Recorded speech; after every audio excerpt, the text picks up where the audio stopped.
Hi, I'm Eric. I'm here with my friend Joe. Yo! Yeah, I'm playing Alisia Dragoon. Although it looks Yes, like you a are. lady named Alisa and a dragon, so... Yeah, it's not a great title. I think that's part of the reason why maybe it didn't do as well, um, you know, commercially. Like, Is this is a this game that I about was game not aware arts? of. Yeah, yeah, so this is an action game from the people who did Lunar and Grandia. Right. Right.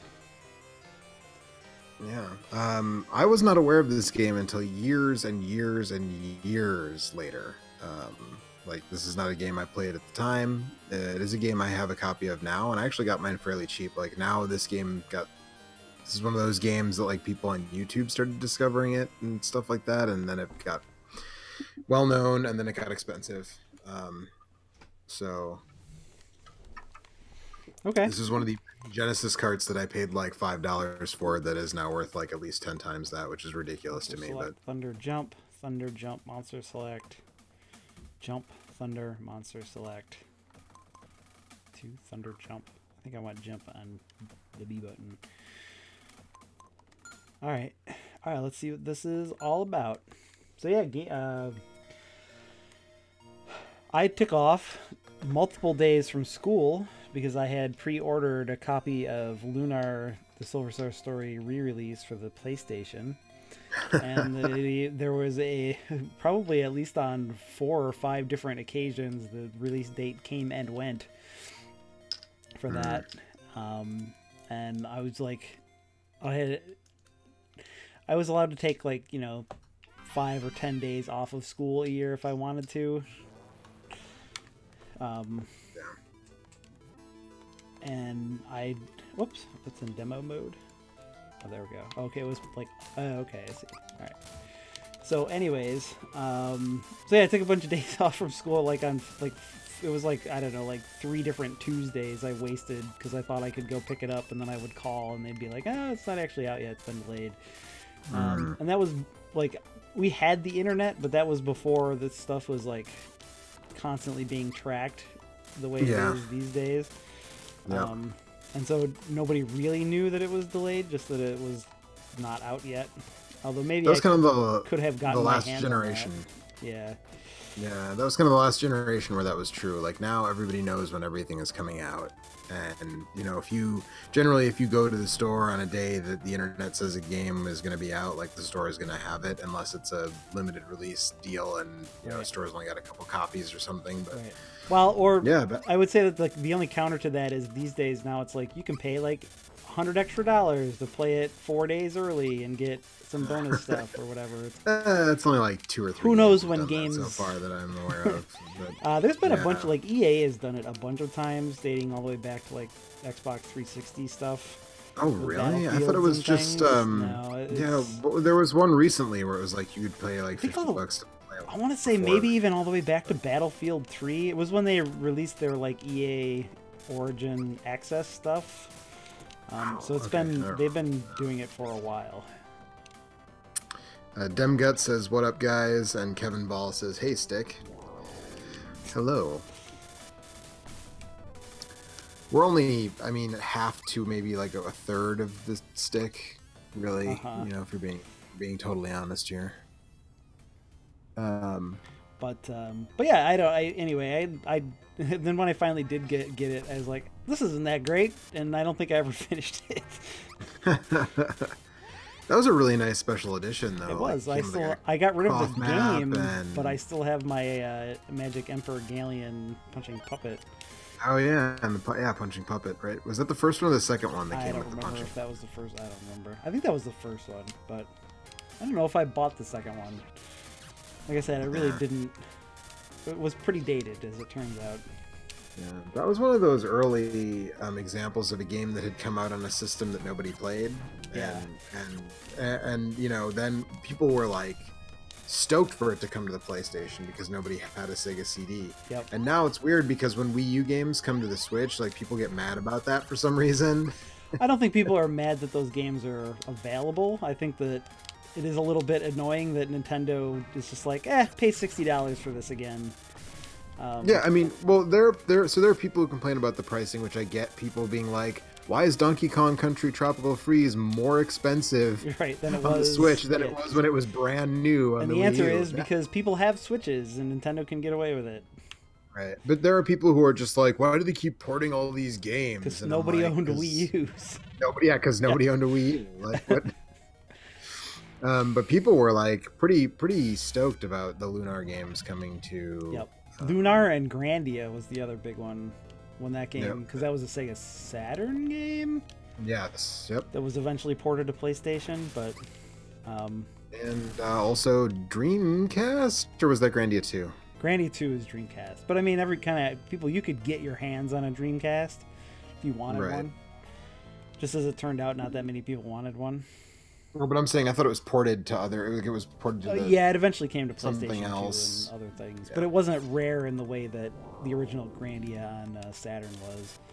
Because there was like Saturn had that, and then there was the Panzer Dragoon Saga. Yeah. That's still that. Right. And then there was one other amazingly... one. Was there a Shining Force also maybe that came out for Saturn that was real hard to get your hands on? I think so. There was. I think there was a Shining Force game, Shining in the Darkness 2 or something, maybe. I don't remember, but Shining Force 3? Or maybe Shining Force 3. I'm not super familiar with the that series, so I can't speak to that. But I can say that for a long time, until the Xbox 360 Xbox Live Arcade versions, both Guardian Heroes and Radiant Silvergun were Saturn games that were very sought after and very expensive. Especially the US version of Guardian Heroes was like has hideous cover art, and you know, I can't believe nobody bought this game when you put like a hideous 3D model of a skeleton on the front of this game, even though it's a 2D game that's like gorgeous, gorgeous piece of art. You do you, American branch of Sega. Yeah, and then Dragon Force, which I don't know how, if and in any way that's related to Shining Force, but that's like a tactical strategy RPG thing. That's like a game for the Saturn that's still like pretty sought after. Right, because you can't just, even to this point, like last time I tried to mess with Saturn emulation was like 5 years ago, and it was still pretty jank. So now it's like certain it depends on what parts of the that's Saturn how it was back then. array it uses. Some of it is still like you can do like Panzer Dragoon, you know, pretty good stuff like that, early 3D games, but like some of the games just don't. Yeah, that worked, but as it turns out, that was a hard game to go back to even 5 years ago. Yeah, I mean, I think now the thing is that there are because the Saturn is not that expensive to just get a Saturn. Yeah, but a copy of Panzer Dragoon Saga will set you back more than a Saturn a copy would have new. Right. Yeah, but but I was going to say now there's a couple of replacement. You can replace the disk drive with like a SD card reader. There's a couple models of that, and then there's a guy that I back on Patreon who's working on a thing that will slot into the video card slot in the back of the Saturn, and you can just like load that like a flash cart and just like load it with disk images and just like pop it in the back, and you'll be able to play whatever. And that's probably going to be the way to experience Saturn games that haven't been ported to other systems, because it's just like, yeah, like you said, emulation just has not caught up with the Saturn. It's like, I think the last I heard, it was something like 80% of the library is playable, whatever that means. You know, I mean, with 3D emulators, playable is that's not great. That's not good enough most of the time. I mean, given that N64 games like look amazing on an emulator, and PlayStation games you can do a lot of things. Stage 1, Area 3, Level 1, shoot down rate 70. I give you the rank of Worm Master. It's better than not being master of anything, you know. Snarkcast Productions says, "Hey everyone." Kevin Ball says, "Man, this is a relatively early Genesis game, right? But it looks incredible. The art direction is great." Yep. So I was going to mention that the art direction in this game was done by Gainax, who you probably know best from being the studio responsible for Neon Genesis Evangelion. So they did a lot of the art direction, character designs, etc., etc. So I think that's why it looks so good. Demgut says, "I got the Dreamcast Grandia." Kevin Ball says, "Also, it kind of sucks. I believe they removed Donkey Kong from the Wii U eShop for that reason." That we were talking about Tropical Freeze. Oh yeah. That's you and check right now because it's. I mean, all I have to do is plug the HDMI cable and double check. But that wouldn't surprise me if they had removed it or priced it up to match the Switch version. I have real problems with a lot of how Nintendo has handled a lot of its business, especially its online stuff. But Snarkcast Productions says Shining the Holy Ark was the game that we were thinking of, and Dragon Force is not related to Shining Force. Was Shining Force 3 a Saturn game? That might have been the Sega CD one. Maybe. And Demgut says Guardian Heroes and Radiant Silvergun are both playable on the Yabause emulator for Saturn. So, those. I mean, the thing about those games is though that you can play those kind of anywhere. Those are they're on Xbox 360 and they're on Xbox. They're like backwards compatible to Xbox One.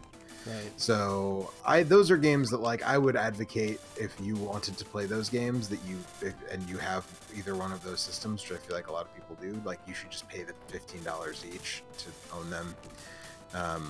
But you know, that's Snarkcast Production says yes. Shining Force 3 was on the Saturn. Okay.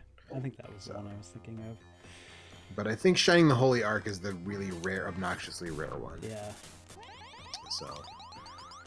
Mellow Gaming says, never seen this game before. Looks like some classic early Mega Drive stuff. Yeah, this is 92, so not super, super early. I mean, it's far enough in that it was competing with Super Nintendo games, but also old enough that it still had the grid-style box art and not the, like, red stripe-style box art. So that's the best way I can describe the time frame this game was released in. The thing that I really like about this game is that the lightning attack that she uses is, like... It's not permanent homing missile. Yeah, right. It's not you don't have to like build up a really underpowered weapon to be useful. Like her default weapon is pretty badass. Yeah. Well, it's like mostly about energy management. Right. Demgut says I use SSF. I have a Saturn, but not an Xbox. Oh, that's well. Then I guess I can't blame you. I don't know why those games. Sega has a weird relationship with Microsoft. I don't know why those games have not come out on other platforms besides the 360 and the Xbox One. But actually, speaking of games that were heretofore locked away on the Xbox One, I cannot believe that Cuphead is coming to the Switch. I'm legitimately surprised by that, and I'll probably buy it again because that game is so good. But that's so weird that like when I heard that. That's not that weird. Is it on PlayStation yet? I mean, it was released on Steam at the same time, so. I thought it was released on Steam after. Was it the same time? Same time, yeah. You could get it on. I'm pretty sure it was. Yeah, but Steam is basically PC Windows, and Xbox, right? Like, I'm not surprised. Yeah, that doesn't surprise me that Microsoft published a game on PC. Well, I mean that might be one of the reasons that Nintendo is letting Microsoft put Xbox Live on the Switch. Right, there might be some kind of a deal as far as that is concerned. During the Nindies Direct thing, they specifically did say, like, thanks to our friends at Microsoft Game Studios for, like, letting us put this on Switch. It's good. You know what? Cuphead's a fucking fantastic game. Cuphead is amazing. It's an amazing game. I would have, well, we've been over this, but I would have ranked it higher on my games of the year for 2017 if I had played more of it. When it came out, but that game is so good. And the DLC is coming this year, if I'm not mistaken. Like another couple of, like another island's worth of bosses or something. So,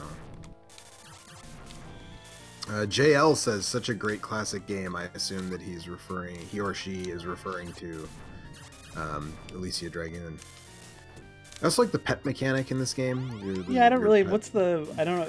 Like my dragon is level 3. Is that what those things I'm picking up? Is that leveling up the? Yeah, I think the star icons level up your buddy, and then you can switch between the different. Like, I mean, I got a level 3 dragon, so I feel like I might as well just. I haven't really. I don't know what the upside to the different monsters is. I think they just have different like behaviors. It's actually been a minute since I played this, but I feel like I should experiment more. But the dragon is doing me pretty good right now, so. Right. I mean, also he's on the box art, so I assume he's the best. You know, like in Ken Griffey Jr. baseball. Ken Griffey Jr. Ken is always the Griffey best is- character. Yeah, because he's on the box art. And he breathes fire. Yep. Yep. Fire breathing Ken Griffey Jr. Hey, Mike. Hi. This looks kind of cool. This game is really good, actually. I like it a lot. Yeah, this is the reason that I picked this game for this week is because last week the random number generator gave us El Viento, which is not a bad game, but I feel like this is a similarly, there's female protagonist shooting magic out of her hands, side-scrolling action thing, and I feel like this is sort It's of set in the 1920s, greater... and there's muscle cars and... Right. I You're feel a like this is flapper. a greater... actually, she kind of does look like she's wearing armor and a flapper dress at the same time, but... this is sort of a better realization of that style. Yeah, the box art has almost nothing in common with her actual character design, because like her character design has a ponytail, and she's got like a flappy thing between her legs. Like a loincloth Yeah. kind of, And then the thing, she's just wearing like a Princess Leia outfit. Yeah, she's really- I wearing think like a red Sonya, Right. like, combat bikini. This looks neat. How come no one ever talks about this game? It wasn't very popular back in the day, although it did. The magazines that did review it gave it good marks. I don't know. It's just one of those games that slipped through the cracks, even though it's pretty good. It's one of those that ends up on the. We all know anytime some, games with female Genesis protagonists hidden- are garbage, right, guys? Yeah, totally. Just like superhero movies and... Right. Yeah, I'm gonna boycott this game because it has a lady. So trying to force your politics down my throat, Joe. Yeah. It's for your own protection. X chromosomes are poisonous.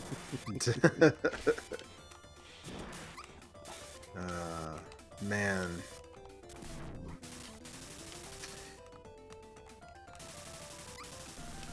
So I don't know. Gainax, Game Arts, and Sega all coming together to give us Alisia Dragoon. Ooh. Also, the title's bad. Like, Yeah, it's the got a title's bad really title. bad. That probably didn't help it a lot. There's a dragon for the letter S. That's true. There is. Does that mean nothing to you? Have you a heart of stone? No. I think this game is great. That's why I told Eric to play it this week. It's I just, see. There's arrows telling me to go up, but I don't know how to go up. Am I supposed to use these? Oh, I see. All right, I see. JL says, you guys got one of the best channels. Same name, different game is the best. Well, thank you, JL. I appreciate it. Is that just you, We Joe? appreciate that. No, I'm JD, not JL. Okay.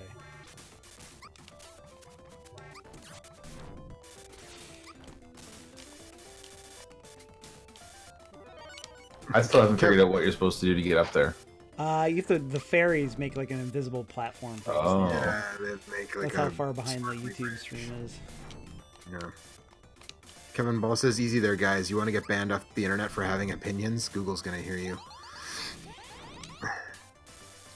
Yeah, Google wants to... I don't know what sort of ecosystem Google is trying to cultivate on YouTube at this point, honestly, but...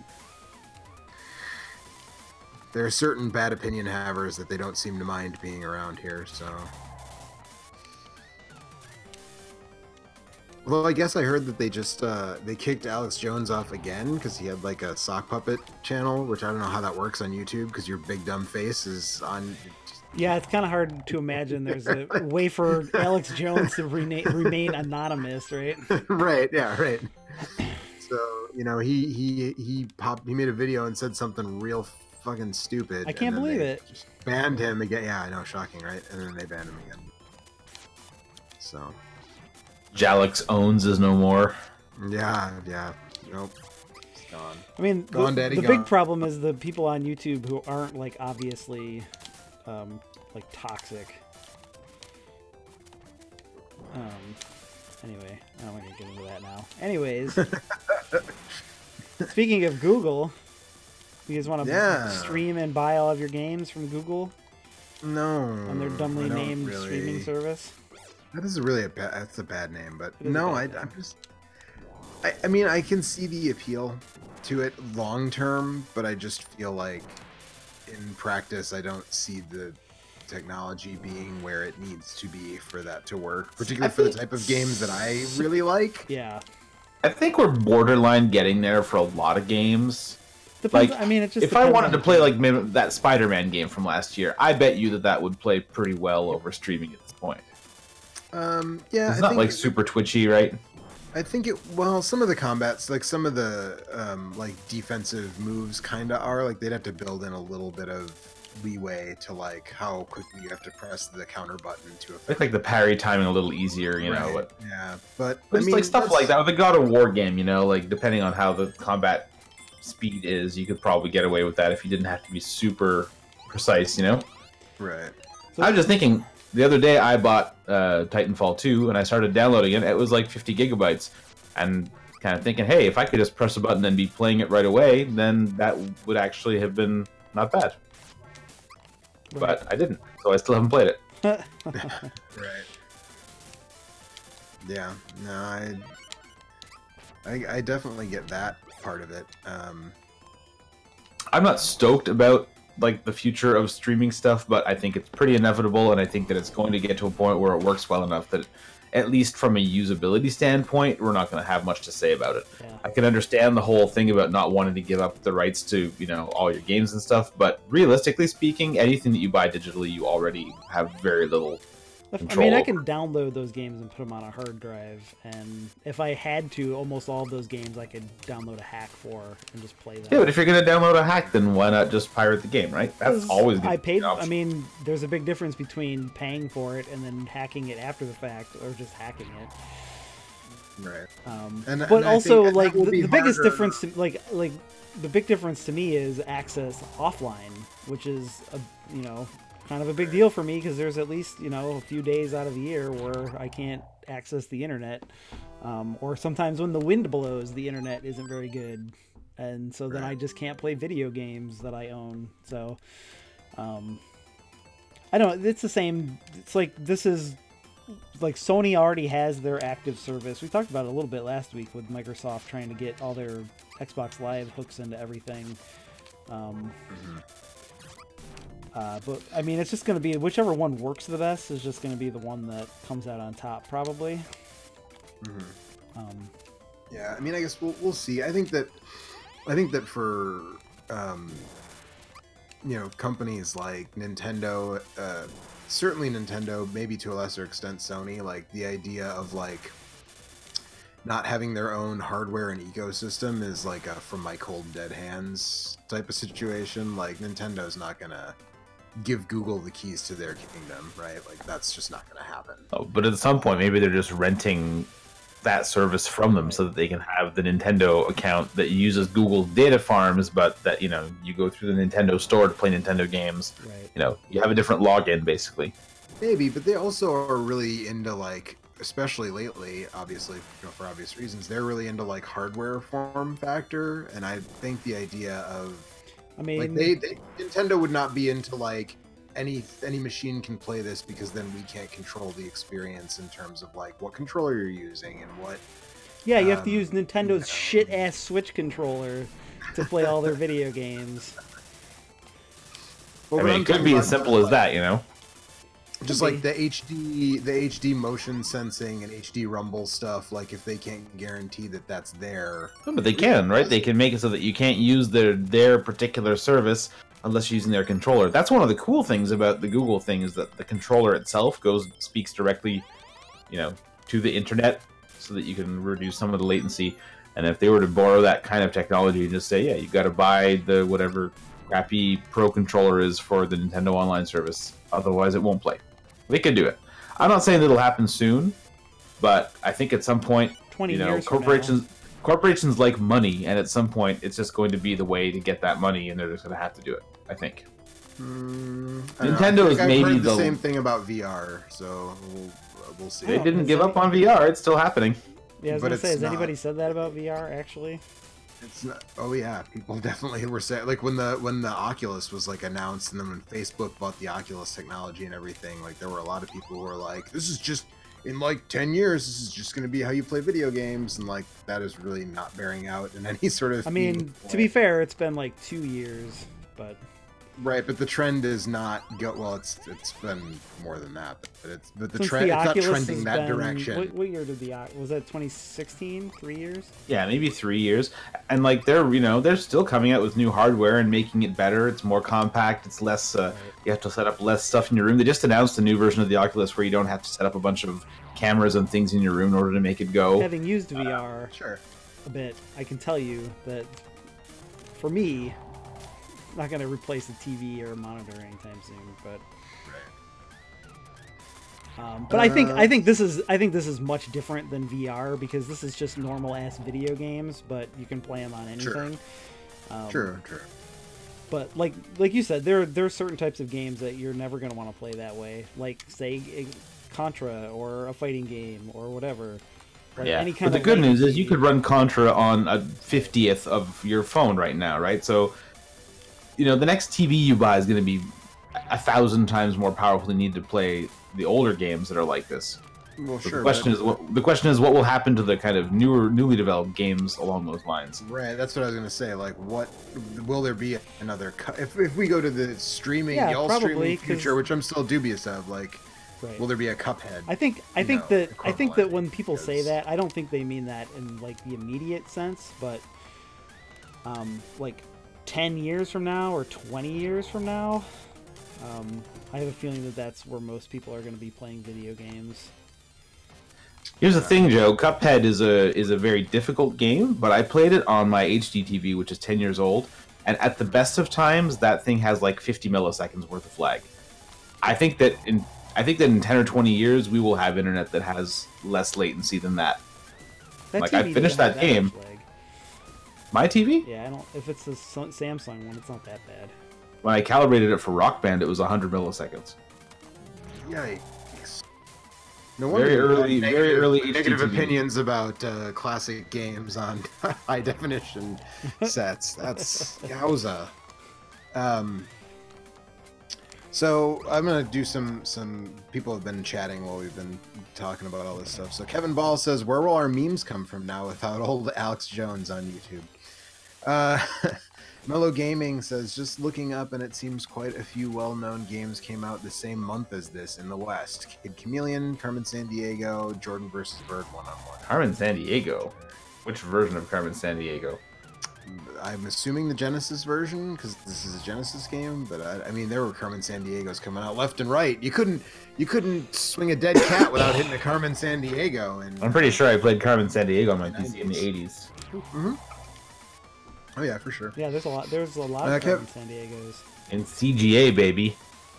Kevin Ball says 30 frames per second games shouldn't be too bad. Also, Titanfall 2 has a masterful campaign. Yeah, but who That wants to was play written 30 like- frames per second, man?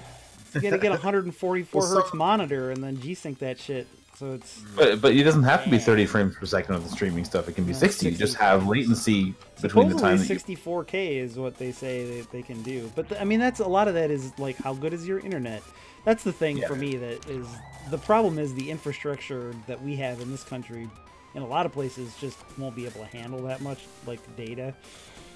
Not today, for sure. Right. Yeah, but this is America, so probably not 5 or 10 years from now either. Well, yeah, you also have to ask yourself the question is how important is America specifically for this? Right. I think it'll. Plan, I actually think it'll happen a lot faster in like the Philippines or Indonesia, Korea. places that have really good that are much smaller and have good internet infrastructure already. Japan, whatever. And where people may or may not have powerful computers in their homes. Right. Right. Or in their net cafes, right? Like Korean Right. folks will like go to a net cafe that has blazing fast internet and like reasonably decent computers and just be able to do whatever.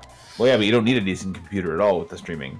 Well, apparently you need a reasonably decent computer. Like you can't just pull out the old, your Commodore 64 and get, Oh man, never mind. yeah. I mean, it'll be the next Roku will probably have this shit integrated in it though. So Yeah, like my parents' TV has a Chromecast built in. It's not hard to imagine them putting a firmware update out that lets you play games directly on that TV. Sure. anyway, Cigarette Juice Man says Dragoon in the Lagoon. I am the Micro B master this time. And Camaristico says, "Hey, fellas."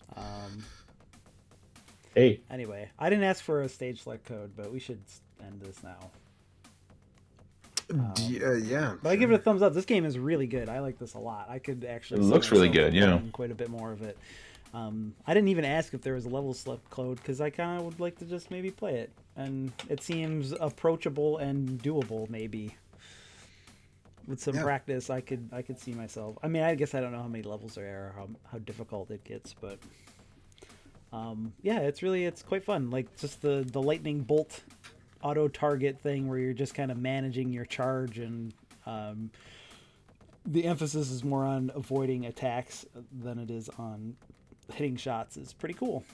it's like a Raiden game, but side-scrolling. Yeah, and I dig Platformer. dig the art style as well. So, But you don't get big purple toothpaste, so I mean, Well, I don't know. We only saw the first area. there's the That's Japanese true, box that's art true. also. Before I forget, it's the Japanese box art has like an anime waifu on it instead of like a I mean, dollar it's- store Frank Frazetta it is waifu. more honest about like what the character looks like than the American Right, box yeah. art is. Right. She has a ponytail and Loincloth flappy thing, and yeah. Anyway, that's Alisia Dragoon. I recommend it. You can't see me, but I'm giving it a thumbs up. It's a good game. Genesis is Yeah. worth checking out. Yeah, you'd for say? sure. Anyway, that's it. We'll be back next week with something else, probably. Probably. Bye.